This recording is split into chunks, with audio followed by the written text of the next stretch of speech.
I must start out from the beginning in saying, many people have asked me, is it possible for white people to teach black studies? And I have said, hell no.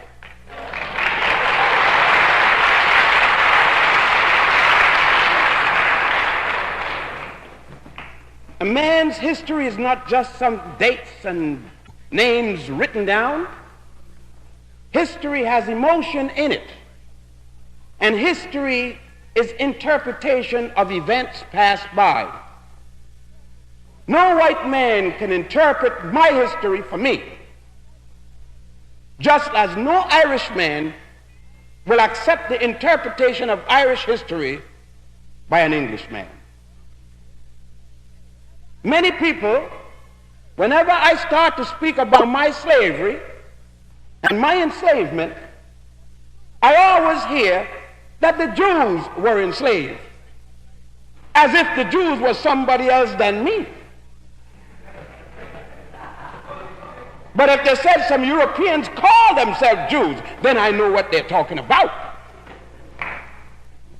So already you could see why I have to tape my own speech. Because I know the governor will hear about it in the morning, probably tonight. And most of us here look like niggers. That's what they call us, PhDs or not. And some of us are going to differ with us because we need the endorsement of somebody else to tell us when we write our history correctly. But I say, including Wayne University,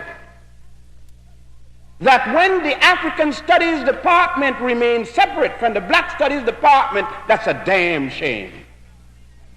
How are we going to have a Black Studies Department and don't have the African Department under the Black Studies Department?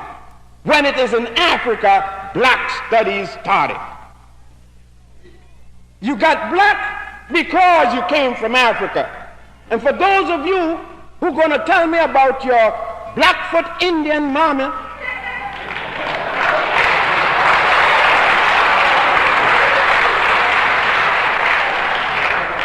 and your salmon-skinned French papa, I want you to know that you don't get discriminated because you came from German stock, but you get discriminated when they can see the least little tip of Africa jumping out you know what.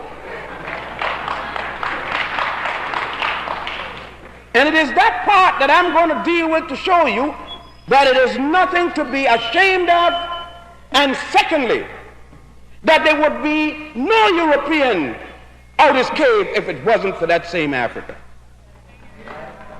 I start out by saying there is no such thing as Greek philosophy. When a university speak about Greek philosophy, they're a bunch of damn liars. And it goes to anyone that would say, anyone, black or white, that would say there's such a thing as Greek philosophy, then I say that sucker didn't read. Who are the so-called Greek philosophers, and when did they start Greek philosophy? The first of the Greeks that we're to hear of that's supposed to have had any kind of education is Homer.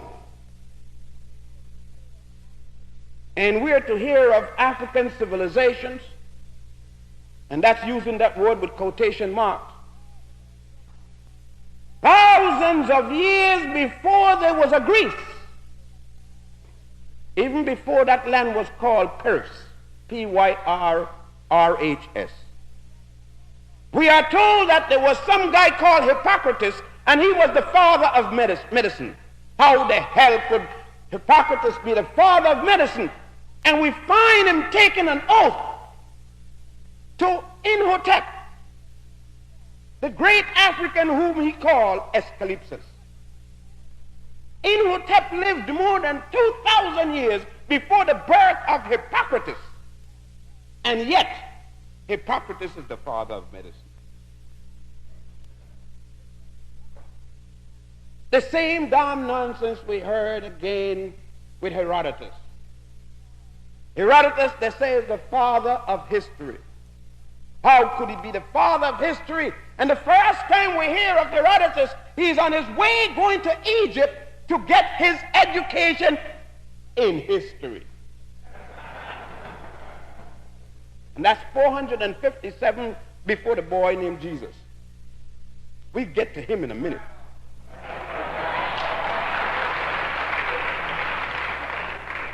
I hope you ministers got a strong heart. But that same Herodotus, the professors in the various universities quote, but they do not quote Herodotus book 2, because Herodotus book 2 states this, and I am going to quote. He said, the Colchians, Ethiopians, and Egyptians got thick lips, broad nose, woolly hair, and they are burnt of skin. Man, he was talking about soul brothers and soul sisters.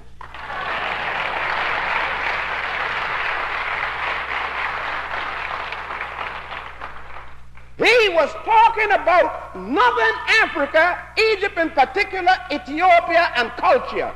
And culture was what is today called the Middle East, where Israel and Syria is today. Socrates was tried, and he committed suicide. They didn't try him for teaching Greek philosophy. They tried him for teaching a foreign philosophy and corrupting the minds of the minor with the things that he had learned from the Africans. The Africans blew his mind.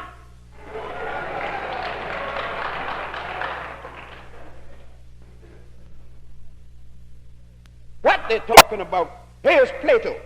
Plato is speaking in his Republic, about winged steeds and chariots.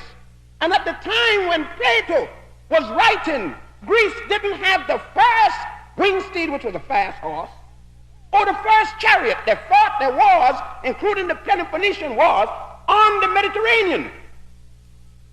They knew nothing about fighting with no chariots.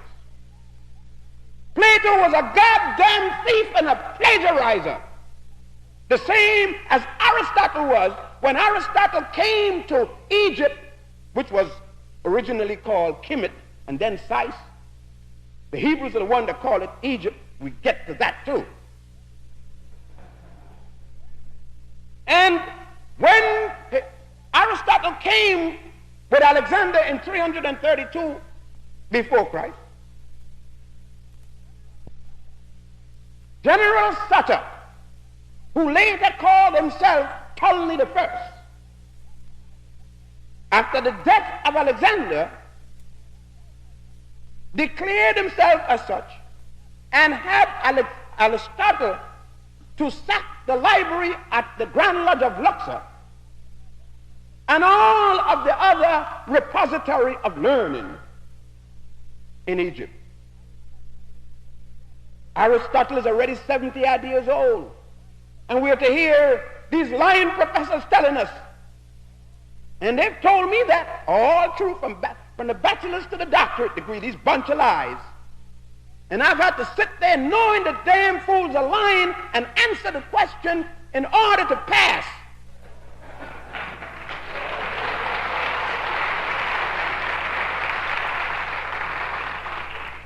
Man, I'm not sorry young black people blowing up these damn buildings when they tell them that junk. I had to stand there knowing that they're lying, because people saw to it that I read other books, that I read the Book of the Dead. My father saw to it that I read Man and His Gods. My father saw to it that I read the Osirian drama, the Papyrus of Andy. Those things that I'm naming to you exist before there was the first Jew in the world, before Adam and Eve was made by man.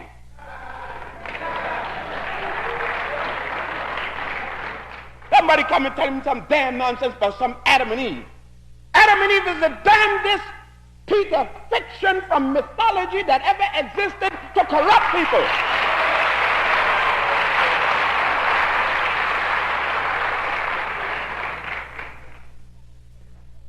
Same type of thing that told you, and you go to church every day to hear some chicken-licking minister get up there telling you some damn nonsense about some guy named Ham.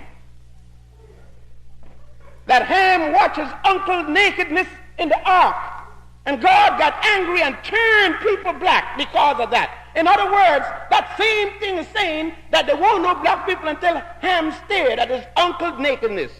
Now, if Ham is in the boat with his uncle and his aunt, and he's going to waste time to stare at his uncle and his aunt is there, he's a jackass and a faggot.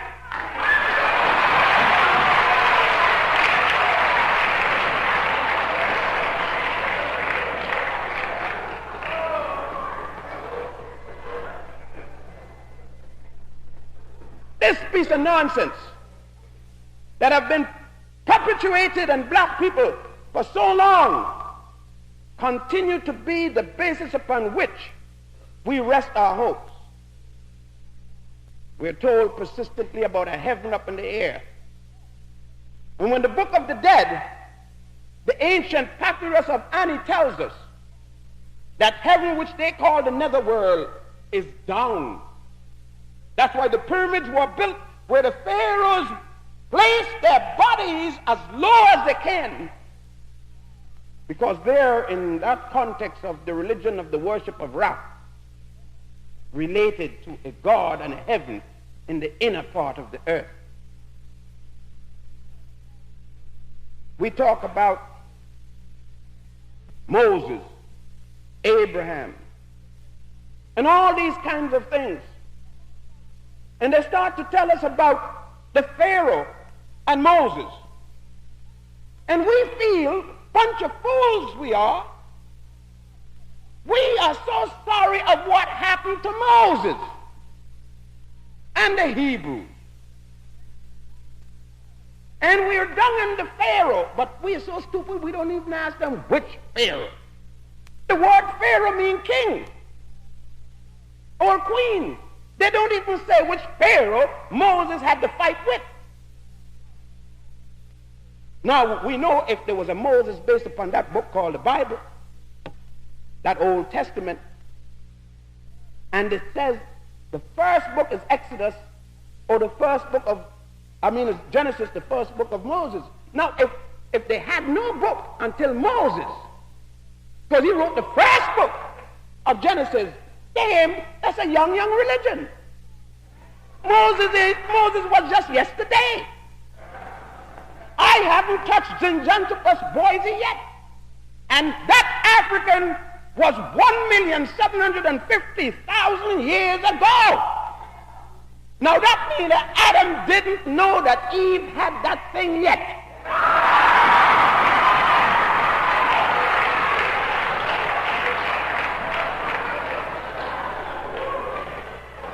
Look at that stupid Adam. You know that Adam was no African. He couldn't be. He's standing there and Eve is start born naked. He is naked and he wait till a snake come down the tree to tell him that he got a snake.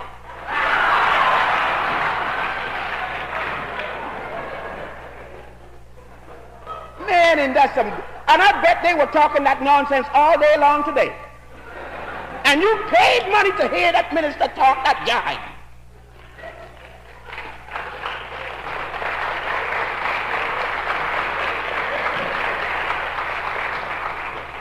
Now, going back to this Ramsey and this Moses business. In the first place, you don't understand that Moses and Ramesses are two Africans. This whole damn thing is taking place in Africa. Egypt is still in Africa. I know that you may think it's in Washington with Dick Nixon, but it isn't there. Egypt is on the continent of Africa. Mount Sinai is still in Africa. And when you're talking about Moses and the Pharaoh, you're talking about two black men got an argument. And you ain't got no damn business taking no side.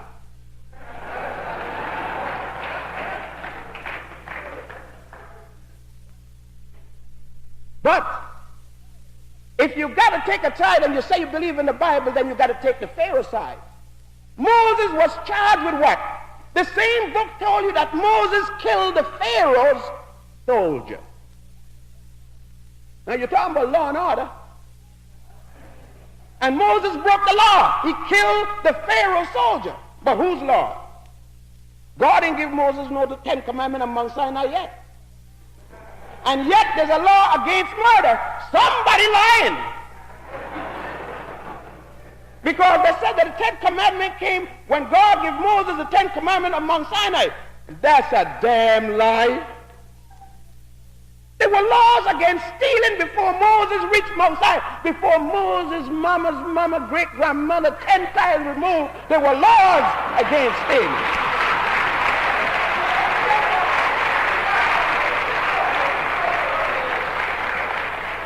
Man, that thing is there. If you read the Osirian drama in the Coffin text, it is shown there 147 laws called the negative confession, which existed more than 7,000 years before the birth of Moses. And it is Moses that wrote that book called Genesis about some Adam and Eve.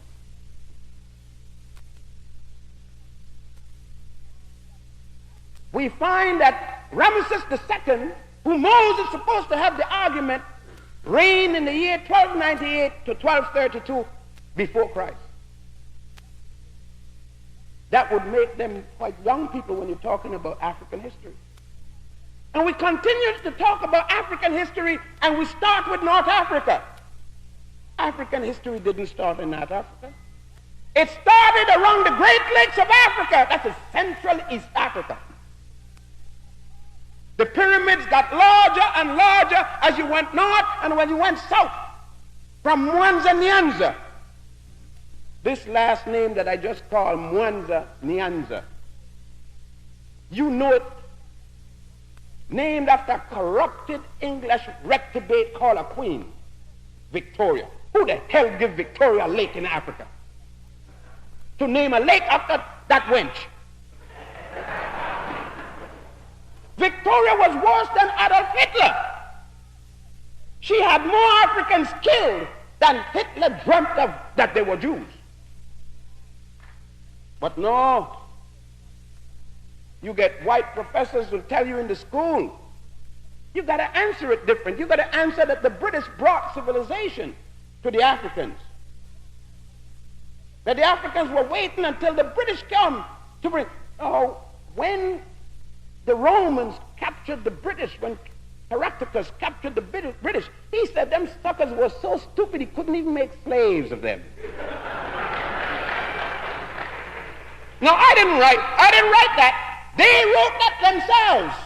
So if you're going to blame anybody, blame them same white professor in their university. And talking about they bringing civilization to the Africans. Let's get the record straight. The Europeans did not come to West Africa until 1430 when the Portuguese arrived there. But we were in Europe as conquerors. See, my name isn't just what somebody just told you. My name is also Hannibal Barca. And I went in there in the Second Punic War. My father is Hamilcar Barca, and we took the whole of Sicily in the First Punic War. That's why Italians don't like me, because I went in there and really darkened them up.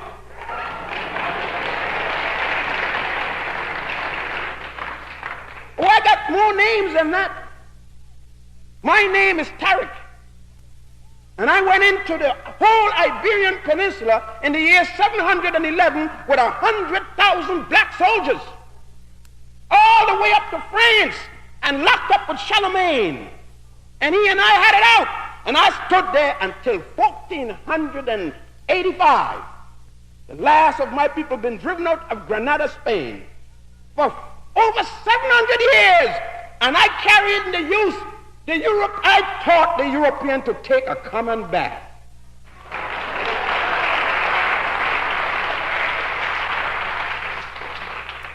You don't need to let me tell you, go read some European books that is testifying to it.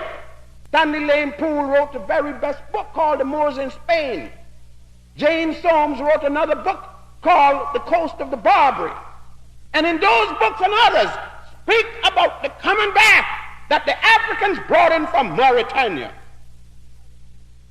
We carried the use of linen as underwear. We built the Alhambra. We carried the theatrical arts to France with Alexander Dumas first, second, and third. What are they talking about? They haven't arrived in Europe yet. I mean in West Africa yet.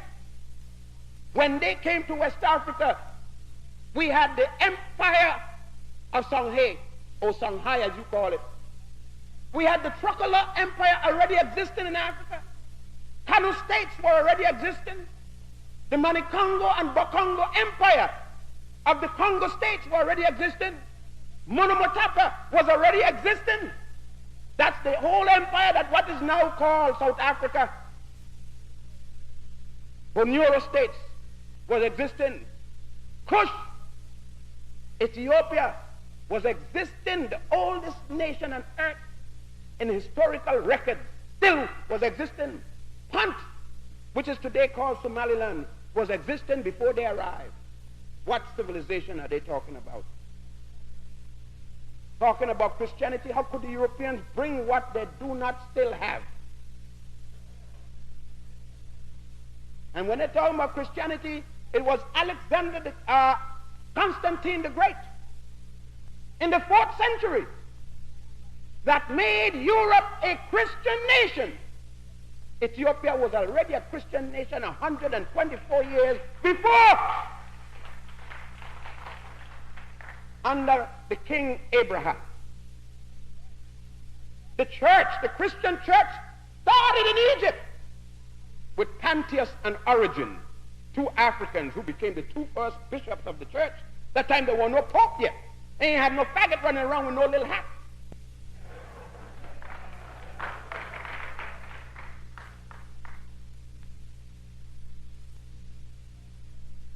Who made the church, the Christian church? Black people running around have a Jesus Christ in a black church, a blonde Jesus Christ, a blonde Mary, a blonde Joseph, blonde disciples, a blonde dog underneath the table in a black church. That part of the world that Jesus came from don't produce no blonde.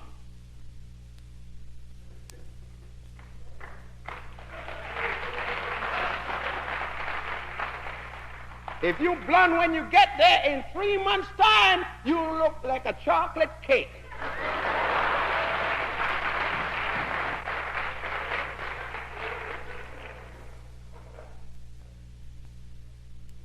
Let me tell you, it was Augustine, an African, called Saint Augustine today.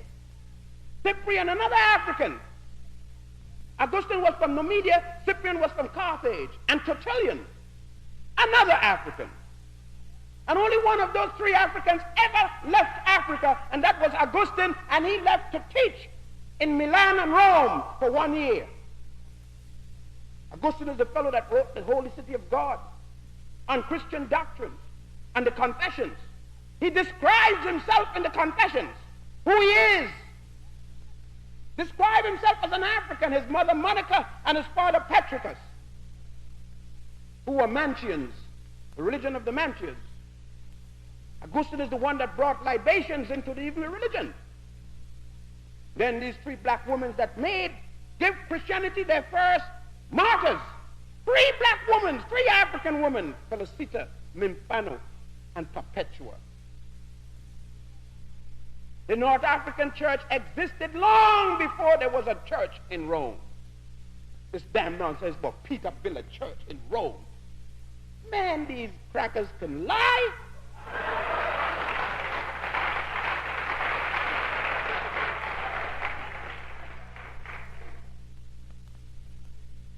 They talk a little bit more about some other little things here. You see why black PhDs don't like me and I stopped using that letter behind my name? Because you see, they ain't not going to tell no truth like that, because they may not get their appointments next year. They may not renew their contract. I ain't worrying about no goddamn contract. If they worry, but let me tell you something, just like your mama went and scrubbed them floors to give you an education, then you're going to have to scrub floors if it means that you've got to deal with yourself. I got to live with me. And I'm a hell of a guy when I go to sleep. I want to rest. I don't want to be dreaming like Martin Luther King. Because I'm not going over no mountain. If I'm going over the mountain, somebody going with me.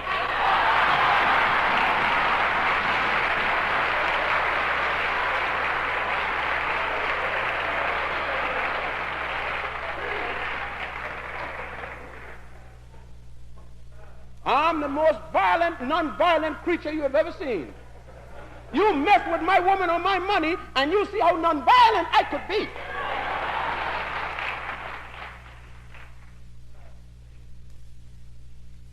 But getting back to where I was saying,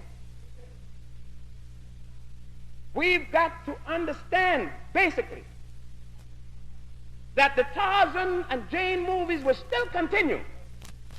We should be able to burn theaters down that still show that junk to our children.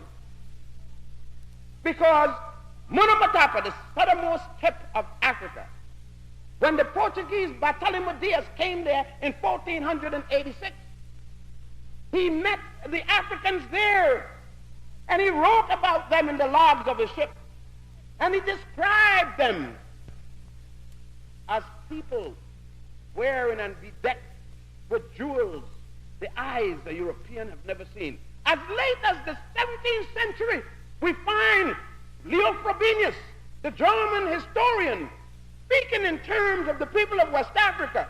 And I quote him, "Now, for leagues and leagues, you can see men, women, and children sitting on hassocks made of silk and velvet, their horses with bridles of gold and sapphire, studded with emeralds, the likes you have never seen." Now, this is the European way back there describing the West Africa he met when he arrived there.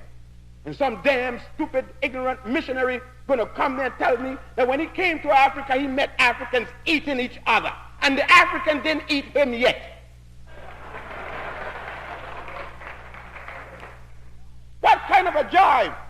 If the Africans were eating each other, how he got so close and an African didn't eat him? Are you going to eat pork chop every day and a lamb comes up and you don't try him once?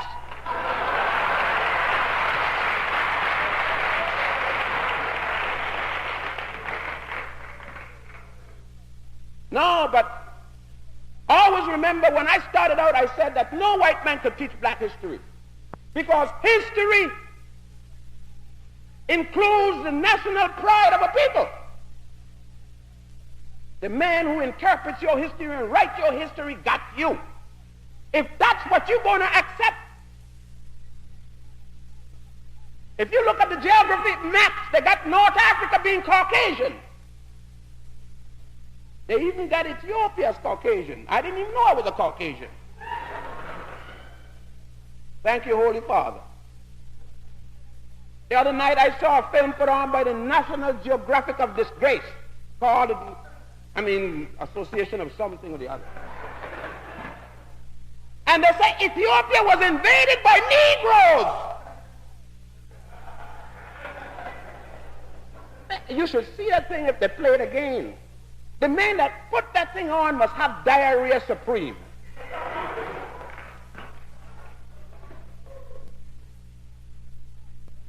How could a man with any kind of hair, black people fighting all over the place, and he still got the nerves to put that thing on TV in 1970? You know, some places that they had a revolution going, he would have never put on nothing else. That's why I tell you, there ain't no revelation yet. You're getting warm. You're getting your minds together. That's about all. Because if there was a revolution, he has put on his last film.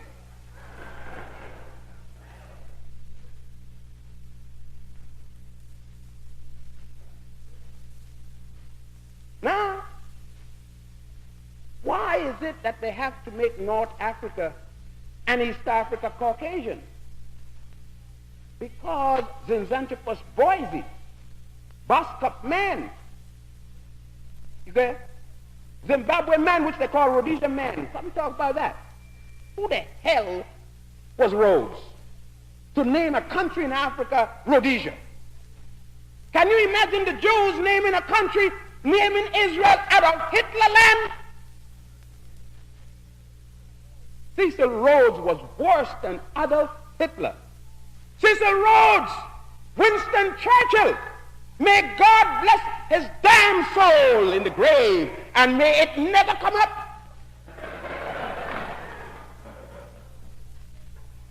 May God connect the north side, the sewer system, to his grave.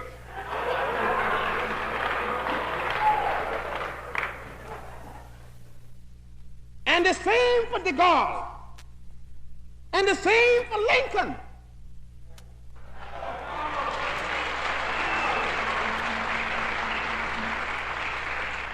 And we could put Washington in the grave too. Because black people ain't got no right standing up to say nothing on February the 22nd. Washington, at the date of independence, was still selling black people to Barbados for molasses.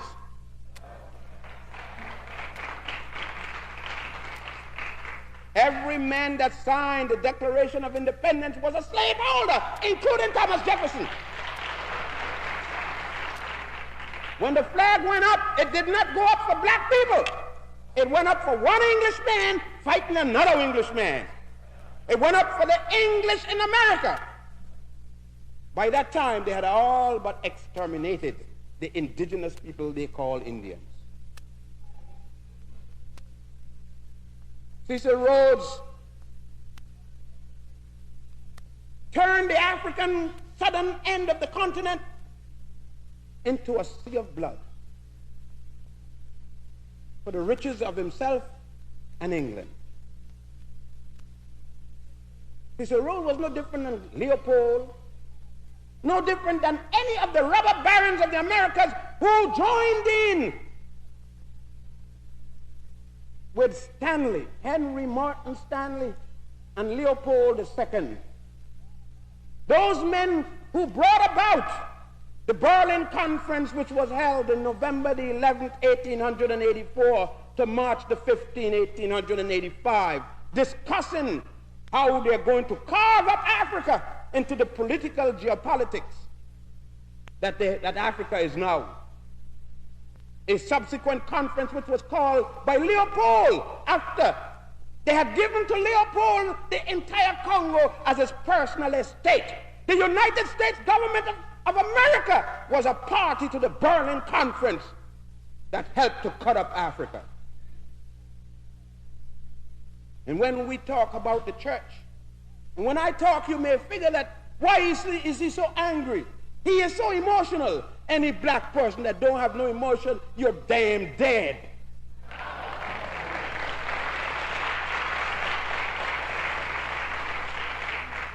If you could live under degradation as we do and don't have an emotional aspect about it, you're as dead as a cockroach. And cockroach aren't dead. You let one pass across your food and eat it and see if he's dead. You'll be dead. I don't have no use for European Christianity because it was a European bishop by the name of Bartholomew Las Casas in the year 1503 who joined in with Pope Martin V to bring Africans who were then in Spain after they had lost their power to the island of Haiti, which they call Hispaniola, and for the first time established chattel slavery. How can I have use when John Hawkins, the head of the British slave ship, the boat which he had as the flagship of his fleet was called the Jesus Christ? The Reverend John Hawkins, the bishop, stood at the pier collecting 25 cents a head for each African that went on the slave ship to cross the Middle Passage.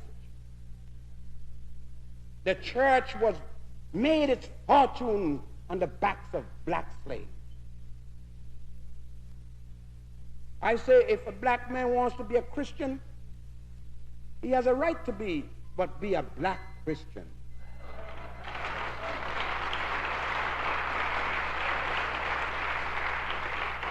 With a black Mary and a black Jesus. Don't tell me about no God. Jesus didn't have no color. If he didn't have no color, how the hell they saw him? And Mary was no virgin. Ain't no damn way no virgin gonna get pregnant by an angel that ain't got a penis.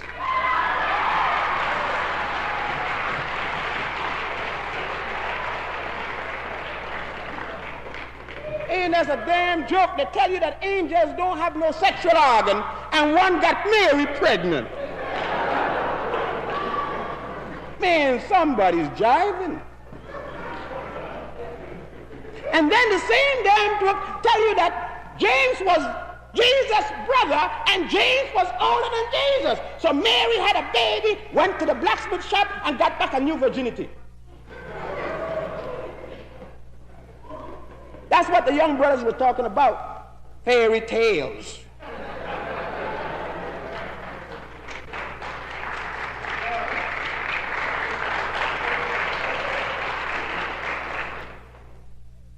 And brothers, don't worry about it.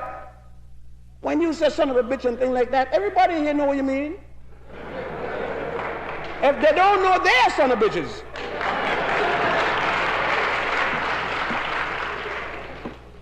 I told you, people with PhD, when they drink too much whiskey, get inebriated. And those of us who don't have PhD just get plain old drunk. Had a friend of mine up at Cambridge, and the sucker was so glad he could speak the King English to the extent to which he did. Came and told me one morning, Joe, decipher this. Extricate the quadruple out the vehicle, come unto me in the morning, I shall compensate thee. I say, oh, you said, you sucker, you. Is that I must take out a goddamn horse out the carriage and come in the morning, you're going to pay me for it. I says, if I take the car out the horse tonight, you're going to pay or you're going to die. See, now all that nonsense about extricate the quadruple out the vehicle. Huh? Now that's a brother that's trying to show off his training. There's a difference between being trained and being educated.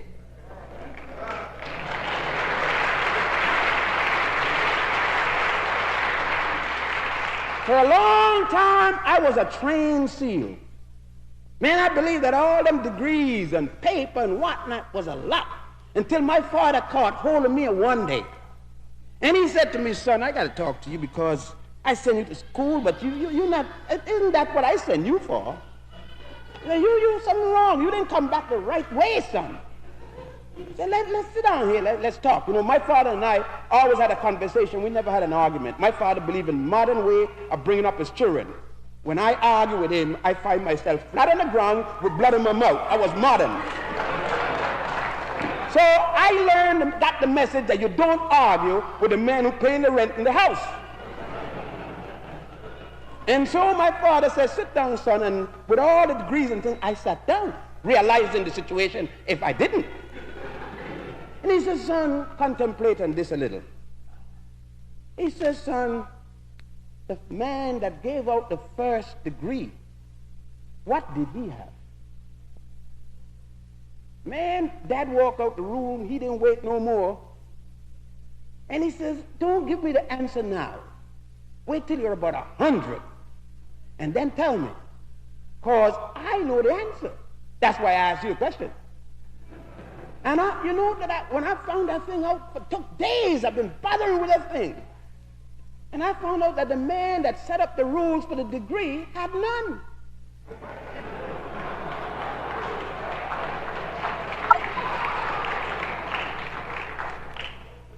So I found out then that you could become educated without a degree. But going through the formalized education is an easier way. It's not the only way. Because most of the PhDs I know need to go to first grade and come up again. because they look no different to me than trained seals. What good if you get all that training and you cannot apply it to your individual situation? What good is it if you go to an institution where you're one of 3 black students out of 40,000 and you come trying to implement a white society value into a black one? What good? I see a bunch of black ministers talking some damn nonsense about illegitimate children. That sucker should be shot with doo-doo.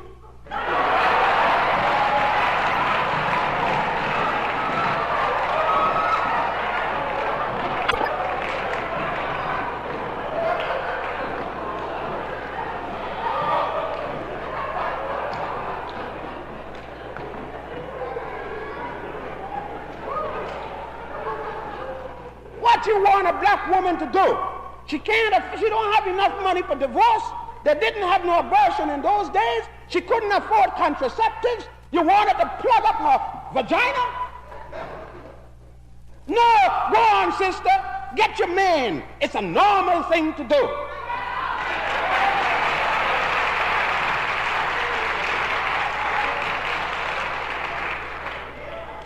You're going to be some Puritan. The Puritans came here and all mess up the Indians with that jive. Ain't nothing wrong with sex. That guy Paul, some woman got hold of Paul and blew his mind. And he hated women and brought that nonsense into religion. The sex is bad. Look how the book started out. Adam and Eve got some sex going for them. And God, who said, let us make man, God had his old lady with him.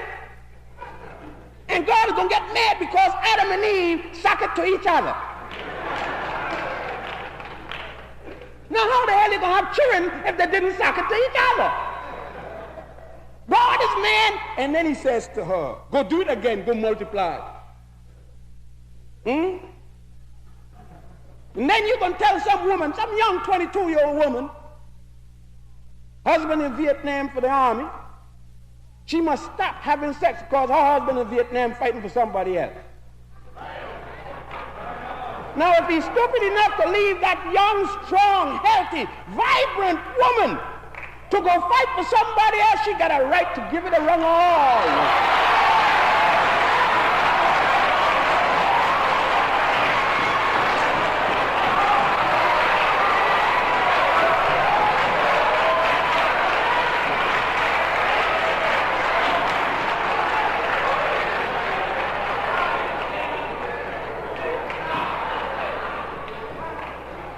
Man, we got to come up with some standards and values of our own. We've got to establish values of our own. Northwestern University, Harvard University got no right setting no values for black people. They don't know how we think.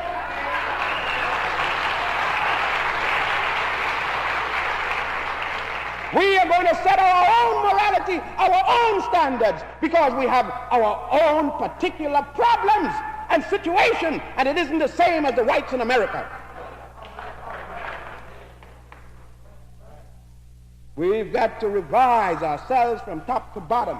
The revolution means cultural as well as physical, as well as mental, as well as spiritual, philosophically and otherwise.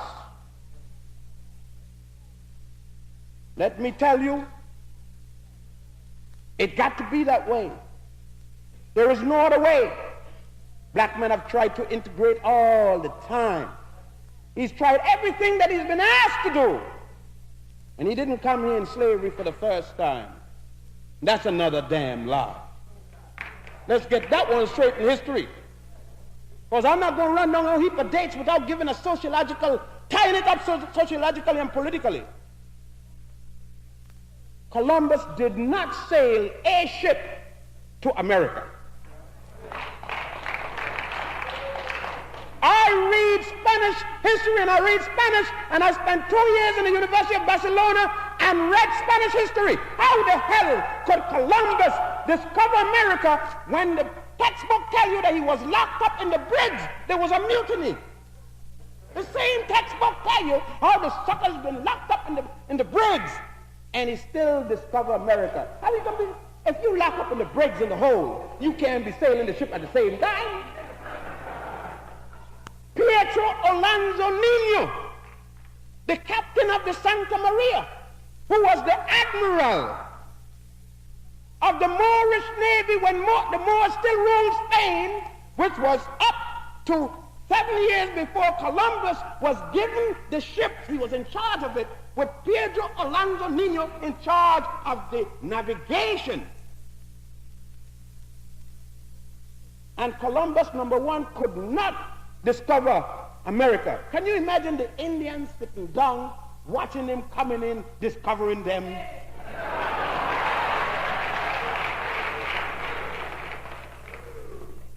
Man, it's the way that history is twisted. Cortez comes to the Aztec country, which is now called Mexico. He doesn't understand the high culture the people had developed with their own pyramids, and he destroyed it. Juan Pizarro comes to the Incas in Peru, meet a high culture, doesn't understand it, he destroyed it. And they talk about bringing civilization. How can you bring civilization and you exterminate nations of people? What kind of civilization are you referring to? We look and examine the Africans. They can't let us even read it. They can't even teach us European history correctly because we would find too many Africans in there.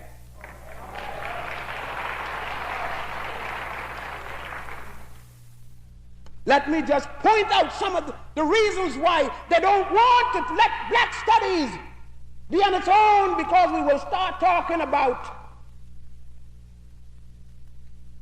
Emperor Septimus Severus, the African who became emperor of all Rome. That include Ireland, Scotland, Wales, England, Germany, France, Spain, Greece. Talk that talk, Joe.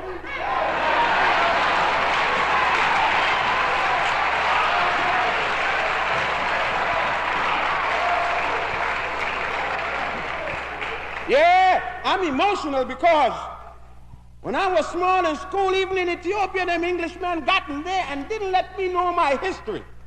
I went and, look, I'm not putting no damn Cambridge PhD behind my name in my book.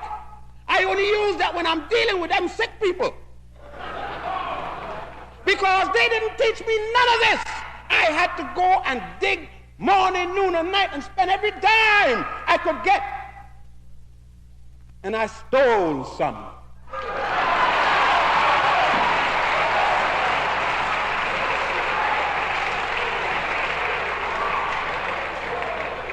And if I get in the bank in Michigan, I will steal more. I have no scruples. 40 acres and a mule don't pay me for the slavery, the enslavement of my ancestors. That's no promise for me. You can never pay. Folk not. It only got the beginning of what they owe me. I don't know what they owe you.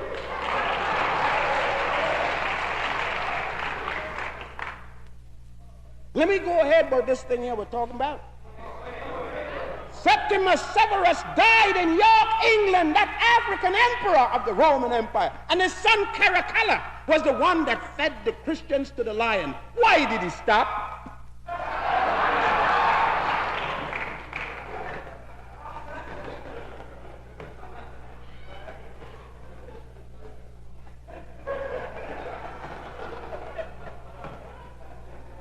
Man, look, I'm going to run you down something here. Two little things going to show you why they can't let you control this history book. They're going to always have to be somebody in the top. When you write a book and you want to get it published, you're going to have to get somebody up there endorse your book. Now, how the hell I'm going to write a history about what that man did to me and have him to say if it's good or bad? Oh, no. I mean, let me talk about the damn thing I'm going to talk about. See, sometimes this thing gets me kind of little heated, you know.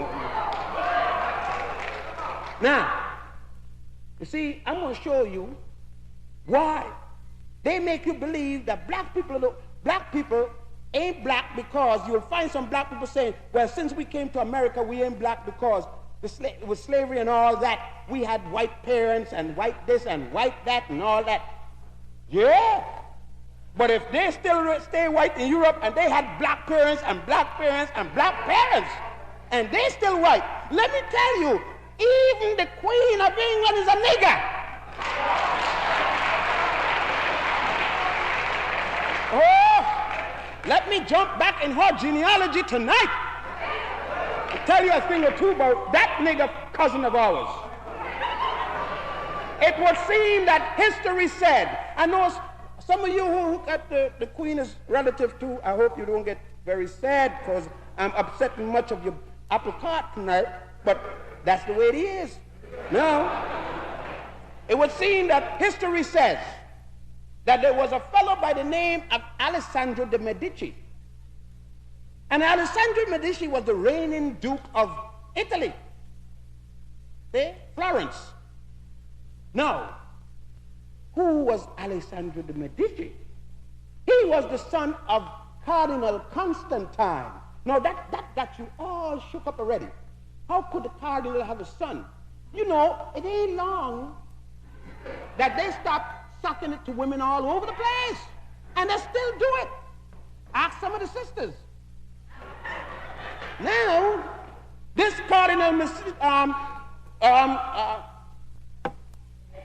Constantine became Pope Constantine also. Well, his woman, not his wife. Hear them talking about morality? The cardinal's woman, a black woman, another man's wife. Man, don't trust them guys telling you about morality.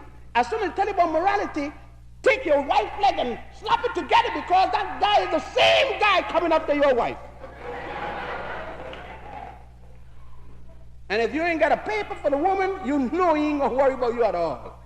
Now, Cardinal, so we established, number one, Anna, this black woman, from Ethiopia, that soul sister. And this white cardinal got this boy, Alessandro de' Medici.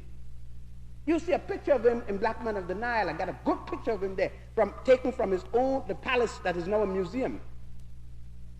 And Alessandro de' Medici married, listen to this now, this black boy marries the daughter of the Emperor of Austria. This black boy and the daughter of the Emperor of Austria had 14 children. Strong black boy.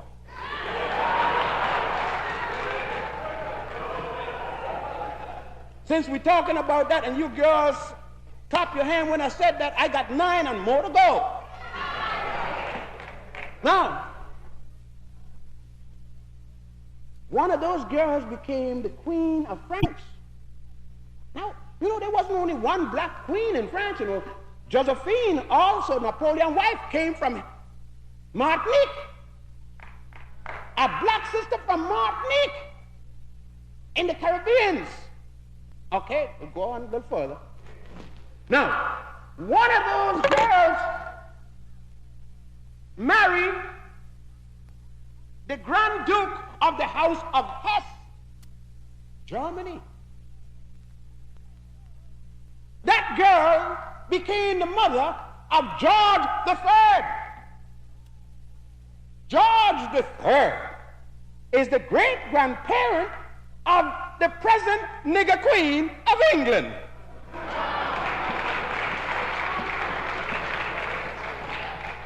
We got our family in the strangest places. I think Dick Nixon better check his record very close.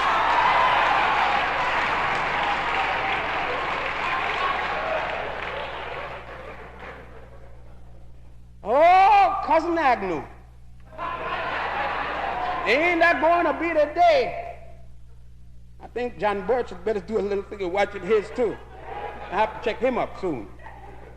Because you know 100,000 black men that Hannibal carried in there, another 100,000 that Tarik carried in there, Then the Emperor Septimus Severus carried a lot of them up to England and Ireland and Scotland. Don't talk about what the Egyptians and the Ethiopians carried into Greece when they captured that.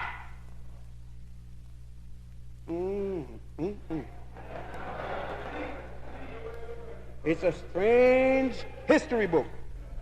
Well, now you may say that's England, but they ain't white. Well, let's go a little higher up to Sweden.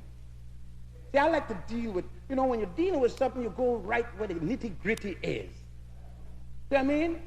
That's what the sister said. Don't play if you're going to do something. Do it. Playing around and playing around. Next thing you know, I'm going to have to go out in the street and get things straight. Well, before she got to get things straight, let's play a little more.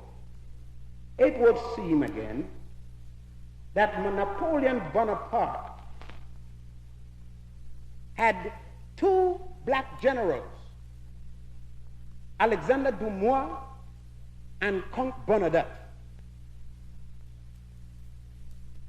He got in an argument, it seems, with Bernadotte and sent him to be ambassador to Sweden.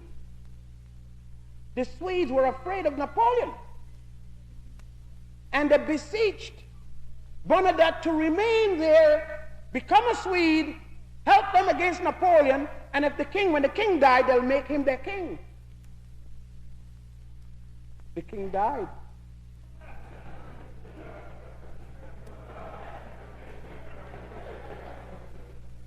The king had no heirs. This black man became king. He was still strong. Took on the princess. Slapped 15 babies to that princess. And them children are still on that throne. Man, Lord, we even got blonde niggas. Well. It would seem, that history had played some very serious tricks. And those of us, yet the Europeans maintain that they are Caucasians. Now, if the Europeans did the same to us in America, why we still Africans? You know what I mean? When a conquering people comes into another man's land or enslave them, they don't take the blame for their mistreatment. I am not ashamed of slavery. All of mankind have suffered it. And I have had Europeans as my slaves, too. They seem to forget when I went in there for 700 years. Hannibal stood at the gates of Rome for 30. They seem to forget that. And that it was another African that caused Hannibal to remove from the gate. You see, some people say it was Scipio Africanus. But that wasn't Scipio's name. Scipio was Scipio Nasisca. Before he went to Rome, Africanus is the name the Romans gave him. Because the Romans named that continent Africa. Not the indigenous people, they call it Al-Kebulan. That country was called Ethiopia by the Greeks. Ortegia, Oceania, Hesperia. Those are all the different names the Greeks called it. You see, I haven't spoken about Ghana and Mali and all those things because that's what everybody who's talking about African history comes up and tell you. It's the usual thing. It sounds like a broken record. Because they want you to believe that only in West Africa you were. Another thing, they tell you that you only came from West Africa. That's a damn lie. You came from all over Africa.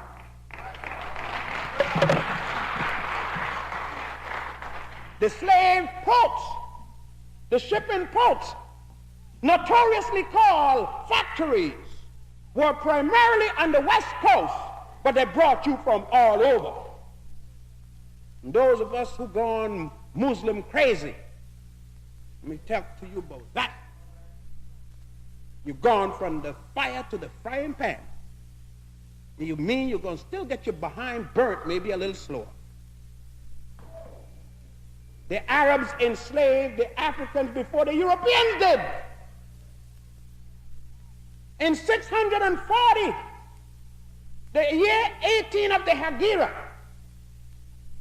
And the Hegira means nothing more than the year Muhammad fled Mecca to the oasis of Yathrib and had to call upon the emperor of Ethiopia to save him, and send and tell the emperor, don't forget that my grandfather is an Ethiopian. And it was another Ethiopian that made Islam what it is, not Muhammad. Muhammad couldn't read and write. From the day he was born until the day he died. It was the man called Hatzad Bilal ibn Rabad who wrote the heavenly scene in the book called the Quran. Al-Hadith wrote most of his poems, another black man. It was that same Bilal became the first Muezzin, head of the embassies, treasurer of Islam, who served not only Muhammad, but Abu Bakr and Omar the Great, who died at 112 years old. Yeah. You join in religion again without knowing the history of the religion. What good is the Bible without the history behind it? That goes for the Quran and the Torah or any religion. If you don't know the history of your religion, you're nothing but a damn fool in the religion.